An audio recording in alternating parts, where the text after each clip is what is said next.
The last few years have seen multiple states pass ag-gag laws that make it a crime for activists to go undercover into factory farms and other sorts of food production facilities and to release video footage of what is actually going on there. A number of states have already passed these: Iowa, Utah, South Carolina, Missouri, and it's been attempted to be passed in a number of other states where it has thankfully failed.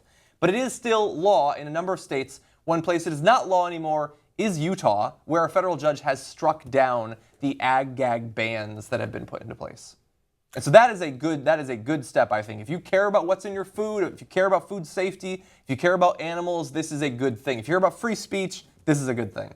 I don't see the corrupting influence of unlimited money in politics whatsoever. No? You're telling me that if there's something happening, some nefarious meatpacking, because let's face it, the meatpacking industry has been one of the cleanest, best industries historically. Yeah. Right?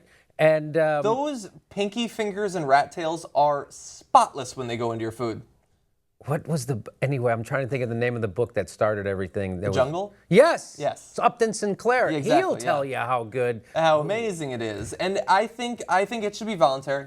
And I do. I think it should be voluntary regulations. Not only that, it'll be clean. but you should outlaw anybody exposing malfeasance inside inside the meat packing, because that just hurts meat packers and it raises the price for diseased meat for all of us. It does. It makes it more expensive to get a terrible disease. And look, it's easy for the libs to point out that a meat inspector will go and 2 people will prop up a cow that has mad cow disease. Yes. If you get rid of that, the 2 guys who prop up mad cows, they're going to lose their jobs. They're going to lose their job. Exactly. That's right. You're not going to be able to be a cow propper. So we have diseased meat and food and stuff. So we just change the names of instead.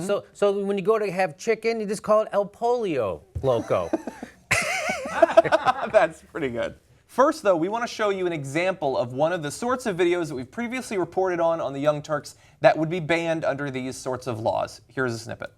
Workers viciously kick and punch cows, stab them with screwdrivers, and violently beat animals with poles and other objects.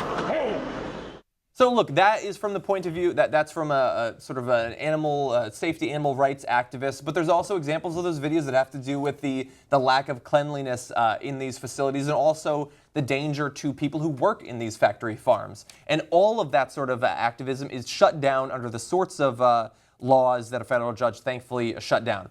But to give you details on what previously had been law in Idaho, the law made it a misdemeanor punishable by up to a year in prison plus potentially steep damages to make secret recordings or misrepresent one's identity to gain entrance to an agricultural facility.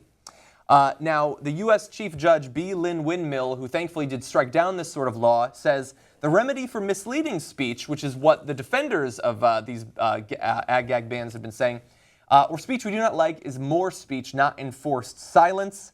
He goes on to say the effect of the statute will be to suppress speech by undercover investigators and whistleblowers concerning topics of great public importance, the safety of the public food supply, the safety of agricultural workers, the treatment and health of farm animals, and the impact of business activities on the environment.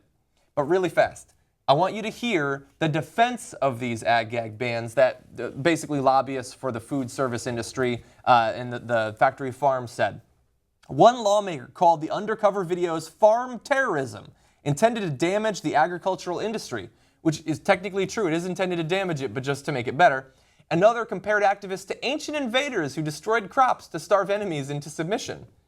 Look, I love 300. I love Gladiator. I like this sort of imagery, but it doesn't have anything to do with ag-gag bans. Again, this is our government getting this no longer responsive to the people. I mean, if the 90% of people who want gun control and we didn't get it, I mean, wolf-pack.com, if there's ever a time for that, it's now. And it's good to hear Bernie Sanders go on places like Meet the Press and say we need a constitutional amendment and have Chuck Todd dismiss it. And, but that's exactly what we need. We're wolf-pack.com is where, I mean, there's nothing left to, this is unbelievable. Yeah. This is nothing but money in politics. It's brazen. Who would vote? We are going to be protected by law from our illegal and immoral activities being shown. Yeah. And what I love is that we live in a country where it is largely legal to produce heavily edited, propagandistic, fake documentaries about Acorn and about Planned Parenthood, spread those to destroy Acorn and to attempt to destroy Planned Parenthood, but showing the actual footage of what's going on there. You see them stabbing and kicking the cows. We have other videos of them tossing piglets across the room.